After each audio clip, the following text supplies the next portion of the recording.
एक सरसब्ज़ और शादाब वादी के किनारे एक छोटा सा कस्बा था। इसी कस्बे में एक 17 साला लड़की रहती थी जिसका नाम एलिया था।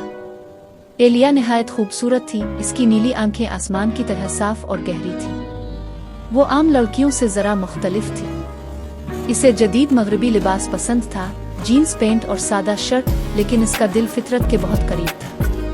एलिया के पास एक खूबसूरत और ताकतवर घोड़ा था जिसका नाम बादल था।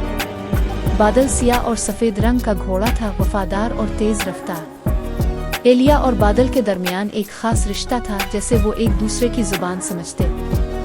हर सुबह जब सूरज की किरणें वादी में उतरती, एलिया बादल पर सवार होकर करीब के घने जंगल की तरफ निकल जाती। ये जंगल आम जंगल नहीं था। लोग कहते थे कि इस जंगल में पुराने जमाने के राज छुपे हैं। जंगल की खामोश पुकार।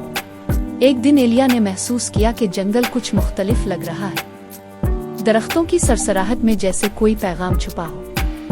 बादल भी बेचैन था, इसके कदम आहिस्ता और कान चुपने थे। एलिया ने आहिस्ता से कहा, बादल, लगता है आज जंगल हमें कुछ बताना चाहता है। वो एक पुराने दरख्त के पास रुकी जिसकी जोड़ें जमीन से बाहर निकली हुई थी। अचानक इसे एक मध्यम सी आवाज सुनाई दी, मदद करो। एलिया चौंक गई। इसने इधर अलिफादेर देखा मगर कोई इंसान नजर नहीं आया। छुपा हुआ राज। आवाज एक झाड़ी के पीछे से आ रही थी। एलिया ने हिम्मत करके झाड़ी हटाई तो वहां एक बूढ़ा हिरन जख्मी हालत में पड़ा था। इसकी टांग में कांटा घुसा हुआ था। एलिया फौरन घोड़े से उतरी, पानी की बोतल निकाली और नरमी से हिरन का जख्म साफ किया। बादल खामोशी से पास खड़ा था, जैसे निगरानी कर रहा हो। कुछ देर बाद हिरन खड़ा हो गया। इसकी आंखों में शुक्रगुजारी थी। वो आहिस्ता से जंगल के अंदर चला गया, मगर जाते जाते एक अजीब बात हुई। जमीन हल्की सी कांपी। कदीम दरवाजा। अचानक दरख्त के तने में एक कदीम दरवाजा जाहिर हुआ। लकड़ी पर अजीब निशानात बने थे। एलिया हैरान रह गई। दरवाजा खुद ब खुद खुला और अंदर से रोशनी बाहर आई। एलिया ने गहरी सांस ली और बादल के साथ अंदर कदम रखा।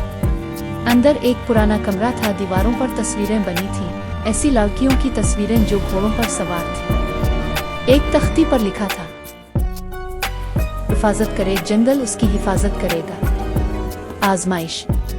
कमरे के बीच एक चमकता हुआ पत्थर था। जैसे ही एलिया ने इसे छुआ, कमरे में आवाज गूंजी, अगर तुम इस जंगल की दोस्त हो तो साबित करो। अचानक दरवाजा बंद हो गया। बाहर से शोर आया, दरख्त गिर रहे थे, आग लग रही थी। ये सब एक आजमाइश थी। एलिया घबराई नहीं। इसने आंखें बंद की, दिल से दुआ की और सोचा कि जंगल को बचाने के लिए क्या कर सकती है। इसने आवाज दी, मैं नुकसान नहीं चाहती, मैं हिफाजत चाहती। फितरत की जीत। अचानक सब कुछ खामोश हो गया। दरवाजा खिल गया, रोशनी मध्यम पड़ गई।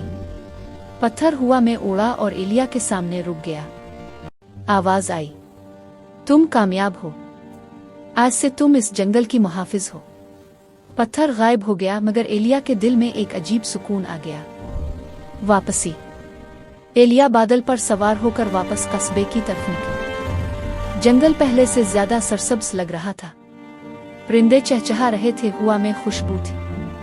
कस्बे वालों ने महसूस किया कि अब जंगल ज्यादा महफूज है। दरख्त नहीं कटते थे, जानवर महफूज थे। एलिया ने किसी को राज नहीं बताया, मगर वो जानती थी कि असल खूबसूरती ताकत में नहीं, हिफाजत में है। सबक। ये कहानी हमें सिखाती है कि जो फितरत से मोहब्बत करता है, फितरत इसकी मुहाफिज बन जाती है।